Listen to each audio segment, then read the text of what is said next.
Fear. Most people are governed by their habits, their fears, and their opinions of others. Boxing King Media, in association with the Riyadh season, Mr. Joseph Parker out here in Ireland. We've met all over the world, Joe. First time in Ireland, so thank you for welcoming me to your training camp. You are welcome. Welcome to training camp. As always, and I always like to start off by, and the last few times I've seen you, I've always said there's a big glow on your face, and almost everyone that speaks to you keeps telling you you're looking like younger and younger every day. So don't just tell me it's George Lockhart. Give the people out there a tip. How can they look younger? If I look younger, that's a great thing. It's just down to being happy and enjoying life, enjoying what I do, training, the fighting, enjoying family life, and everything comes together nicely. So when you're relaxed and happy about everything, then life is good. No stress. There you go, no stress. I think that's a big one. I think one of the things I want to ask you, Joe, and we spoke a day after your fight, and what I picked up from that, and I picked up in the comments, and like that interview's done nearly 500,000 views, and the amount of people that kept saying this is such a lovely bloke, he's so humble, etc. I want to know, where does Joseph Parker get them values of being like so? You just seem like such a calm person. You're always just like mega humble. I know you can't pretend to be humble, but that's the way you come across. I think, you know what it is? It's upbringing.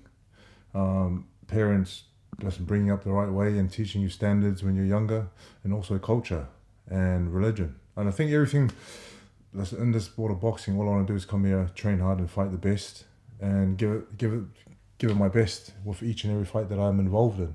And other than that, I just enjoy being with my family and enjoy things that I do outside of boxing. But when I'm in boxing, all I want to do is come here and take care of business and give the best account of myself. I'm curious there, you said culture and religion, the two things I picked up on there. Obviously, you've got a Samoan background, so I think the British people, I think we're quite, I don't use the word ignorant, but probably uneducated is the right word on Samoan culture and religion. Just tell us a little bit, like what is Samoan culture and what is Samoan, what do you guys follow? Samoan culture, it's like, listen, it's similar to every other culture. We're very family orientated, and Samoa is a small place. It's a little island in the Pacific Ocean, and every time I get the opportunity to visit Samoa, I always go back and I see family, I see friends, see my grandparents. And, I think Samoan people are very proud of like every other culture. You're proud of where you come from, proud of who you are. And it's nice to represent New Zealand and Samoa on the world stage and try and achieve the best that we can, because we're a small nation, And faith-wise, what is it, like Christianity faith, or is it Christian, yeah. Member of the Church of Jesus Christ of Latter-day Saints, and we're Christians, yeah. Good stuff, man.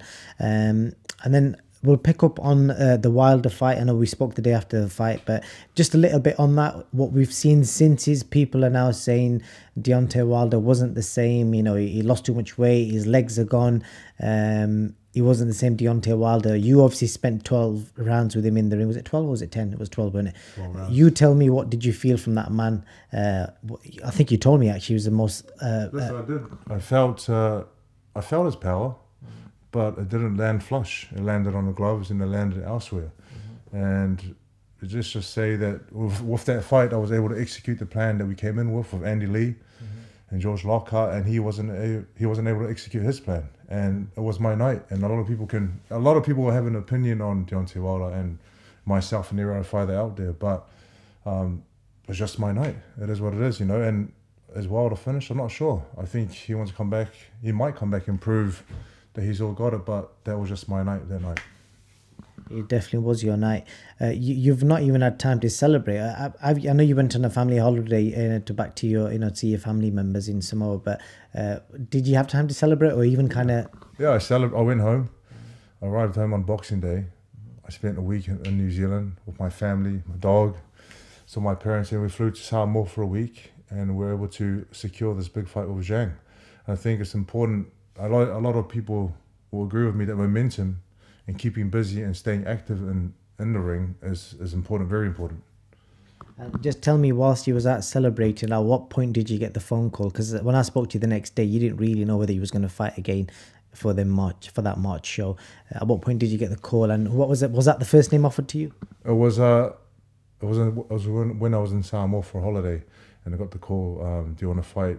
I think there were 3 options of opponents, and then the last one was Zhang. So I just said, just give me the best fight. You know, Spencer Brown, he's in Riyadh at the moment of Tyson, and he's the one that was communicating with Andy Lee, David Higgins, and myself. And I just want the best fights out there, you know. And I think with the activity and keeping busy, I'm going to be a lot more prepared for this fight. I was prepared for the last one, but just continuing being in camp, working, learning, and progressing, I think it's going to make this fight a nice, challenging, and a good fight. Are you able to say what the other 2 options were? I think there was Carbayel, there was Herkovich, and Zhang, and there was another person. But I think ultimately the Zhang fight was what everyone agreed to. I do also know this, and I said to Andy earlier, I spoke to Frank Warren last week, who obviously promotes Zhang, and he said to me, nobody wanted to fight Zhang other than you. Yeah, I back myself, and I want to, like in boxing, you know, I want to fight everyone and anyone. And at the end of my career, I want to turn back and say, listen, I gave it a good go. I fought everyone, gave it the best in each fight, and can walk away with no regrets. But I want to be involved in big fights, and I know what I can do in the ring. And camp has started off very well here in Ireland. We're putting in some great work with Andy and George, and I'm very happy, in a good place. How good is Zhang? Is it like a different challenge to Wilder? Do you know, is there anything that you're concerned about? Yeah, Zhang is a lot more busier than Wilder. You know, Zhang is coming off 2 wins against Joe Joyce, Joe Joyce is the one who beat me. So Zhang is coming in and coming on with a lot of confidence. And also he's, 40 years old. So he's been in the game for a long time. I remember fighting him as an amateur. I didn't know that. What happened in that? He beat me on points. I think I was like 20 years old, and what was he, 28 or closing in on 30. So he beat me on points. So it's one to Zhang for now. And but I think he's coming in with a lot of confidence in what he can do and what he's shown. Okay. Do you remember anything else? I don't know if he probably punches the same as he probably did when he was 28. I just remember, I think I was, if I can remember correctly, I was 20 or 21 years old. I just remember him being a big man, like damn, look at this big man. You know, obviously I was a lot shorter than what I am now, but he was just, I just remember fighting this big man. Fascinating. I genuinely didn't know that. I pointed out some key moments in your career so far that I don't know if you're aware of these or if you recall these, but when you fought Anthony Joshua, he was on a 20-fight KO streak. He was undefeated. He was 20-0, and he knocked every single person out. He was the first man to take him the distance. Obviously, you beat Hughie Fury, who was undefeated. You beat Junior Fa, was undefeated. You fought Chisora twice. And then when you fought Joe Joyce, I remember at that time, he was very similar to Zhang. Nobody wanted to fight Joe Joyce because at that time, people were saying Joe Joyce would beat Anthony Joshua and, you know, Joyce was the guy. But you fought him, and it was a close fight up until the moment, obviously, of the stoppage. Deontay Wilder, you fought him. Prior to you, he'd dropped every single man that he fought. You're the first man that he fought that he'd not dropped. And now you're fighting Zhang and nobody wants to fight. How does that sound when I put it all like that to you? For me personally, I just think it's great to be involved in these big fights. And, you know, when you fight anyone and everyone, it just shows that how much you want it. And I guess with myself working hard with Andy and George, we really want it. We want, you know, to fight for the championship of the world again, but these are the steps to get there. And Wilder was Wilder was the toughest opponent of my career with his record and the people that he's faced and people he's knocked out, you know. And now it's going to be Zhang. Zhang's going to be another tough challenge, but I love challenges and I love to, you know, challenge myself, and I think it helps me in camp and it pushes me along and lifts my game. There was a debate online with Eddie Hearn and Lennox Lewis recently on Twitter, where Lennox was basically saying what you're doing that deserves an undisputed fight, and not what Adrian and Ngannou are doing. I don't know if you saw that or not. You know, you fighting. Did they go back and forth? There was a back and forward, yeah. Wow. So Lennox was basically saying beating Wilder and then beating Zhang is what should get you the undisputed fight, not beating Wallin and potentially Ngannou. Your views and opinions on that little debate? Everyone will have their own opinion and their views on different fighters and the fighters that they take. But I guess with Lennox and his experience of being the undisputed champion of the world, he has a lot of strong points, and he can argue these points because he's been there and done it. And a question for you on that, for you right now at this stage of your career, if you feel like you feel like you're in your prime, but for you, is it, if somebody gave you two options, an undisputed fight for say half the money, but a fight for double the money, so basically what I'm trying to get is, would it be about money or would it be about belts for you now?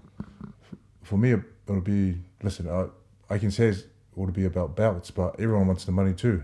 So it's one of those, it just depends on what you want and who you want to fight and what's the reward, risk reward, So I can't really say, no, he's taking more money and he should be taking this fight. Like, if you're in that position, would you choose the belts or would you choose money? I don't know. Because I always think, because the fans always debate about this, because they say, like, if a fighter's fighting in Saudi or doing this or doing that, are they being greedy? They should do this for the fans. But ultimately, you're here securing a future for your 4 daughters and your unborn child. So obviously speaking, I think most people, when they're put in that position, they're going to choose the money over belts. When you're put in the position, then it's a lot harder, but it's easy for us to say, take the belts. But when you're put in a position, are you actually going to take the belts or are you going to take the money? The reward is a lot bigger, so you just don't know until you put in that spot. A wise man told me once you retire, the belts gather dust and the money feeds your family. Yeah, well, we're in the sport to achieve good things and be champion of the world, and that's the ultimate goal. But then again, you have to feed your family and you have to secure them financially for the future. So it's just about, I think it's just making the right decisions at the right time.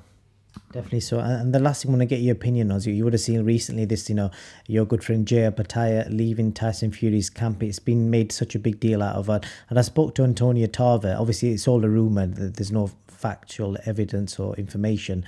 And he basically said, even if you do get dropped in sparring, it's part of sparring is all about learning. And what, the thing is, as long as you don't get dropped on fight night. Is it, you being a fighter, if you could speak from that experience, is it annoying when stuff like that comes out? Do you think Tyson will be I know actually, to be fair, I'm asking you a question that I know what the answer is going to be, because he's going to say you don't give a shit. Who? Tyson. Yeah. Sparring is sparring. Yeah. But a lot of people will make up stories, no one really knows what happened in sparring. Only Tyson's team know, and only Jai Opetaia knows. And I think he flew back home because he's got sparring that he wanted to do back home. And Tyson is sparring who he's sparring, but there's only they would know what happened, and only they have the proof. No one else knows. So I think all of these are just stories, and just everyone who thinks they know what happened, but no one knows. It's more like an educational point, I think, for me, just as an outsider, spending so much time with boxers, is that you guys are scrutinized so much on little detail like that. Because if that was you in that position, somebody said, "Oh, Nick Campbell dropped Joseph Parker in sparring this week," and that got leaked or whatever. I don't want to go online because I know Tyson never got dropped, and I want to go online and say, "Hey guys," but I don't want to be a part of it. I just want to save my energy for my fight. And as long as Tyson knows what happened, as long as Jai knows what happened, and they've gone their separate ways and doing their own training, but just a lot of people's comments online, just they don't know. They don't know what happened. It's interesting because he creates storylines, but it's just unfortunate people don't realise that sparring and training is your preparation for a fight. So whether something happened or didn't happen, it's irrelevant, because what matters is what happens on fight night. What matters is what happens in the ring. Yeah. But I do know this, that Tyson's in great shape. Yeah.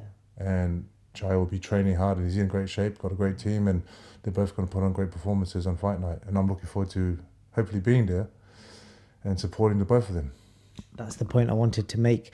That's it really, Joe. Any last words for your fans? Because I feel like your fan base is probably doubled since the Wilder win, and if you beat Zhang, it's probably going to treble. Just to all the supporters out there, thank you guys very much for supporting. Listen, myself, the other fighters, boxing in general, and it's great to be involved in these big fights. I'm going to give the best account of myself. Training's going well. I feel great, and it's all about putting it on fight night and putting a great performance, and may the best man win, me. Thank you very much, Joseph Parker. Listen, I got a question for you. Where can discipline take you? Discipline points you towards your goals.